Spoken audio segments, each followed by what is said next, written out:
ഞാനല്ല ചോദ്യകർത്താവ്, നീയാണ് ചോദ്യകർത്താവ് മിസ്റ്റർ ഉത്തരം മുട്ടി.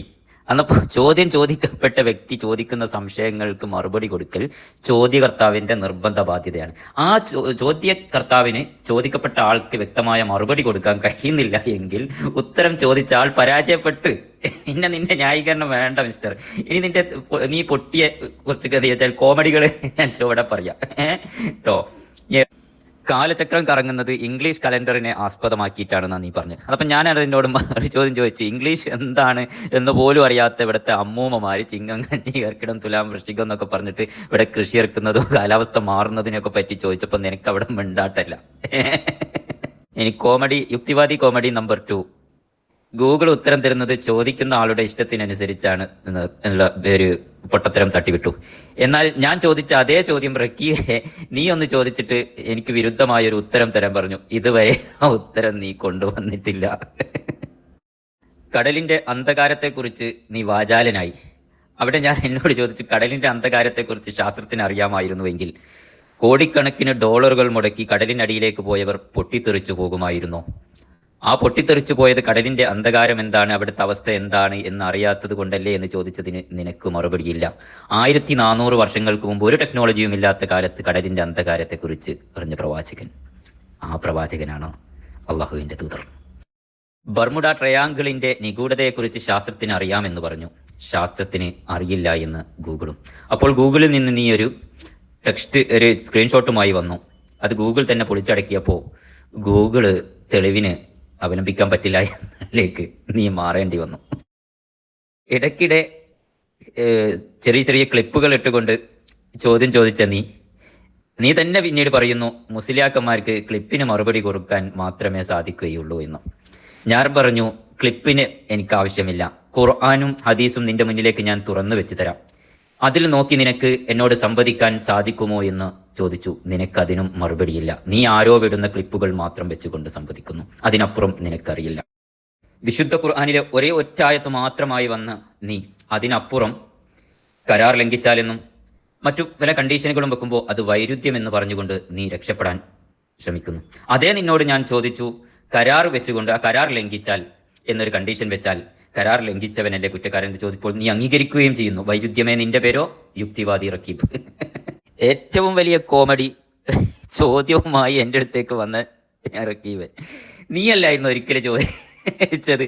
എനിക്കെന്താ ഒരു ചോദ്യം തന്നെ ചോദിക്കാനുള്ള ഒരു ചോദ്യം ഒന്നും ചോദിക്കാനില്ലേ എന്ന് ഉത്തരം മുട്ടിയപ്പോ ഇതന്നെയാണോ പരാജയം.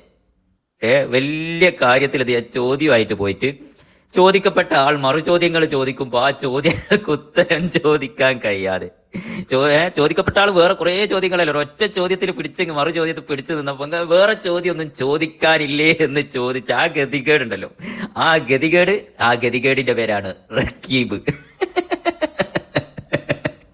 പിന്നെയും പറയാ എന്ത് ചെയ്യാൻ ഉത്തരമില്ലേ. എടോ, ഞാൻ ഉത്തരം തരണമെങ്കിൽ ചോദ്യവുമായി വന്ന നീ ചോദിക്കപ്പെട്ട എന്റെ സംശയങ്ങൾ തീർത്തു തരാൻ നീയാണ് ബാധ്യസ്ഥൻ. നീ അത് തീർത്തു തരണോ? അതിനുള്ള കഴിവ് എനിക്കില്ല. നീ വലിയ യുക്തിവാദിയായിട്ടാണ് എൻ്റെ അടുത്തേക്ക് വന്നത്. പക്ഷേ നീ ഓർത്തില്ല നിന്നേക്കാൾ വലിയ യുക്തിവാദിയാണ് ഞാൻ എന്നുള്ളത്.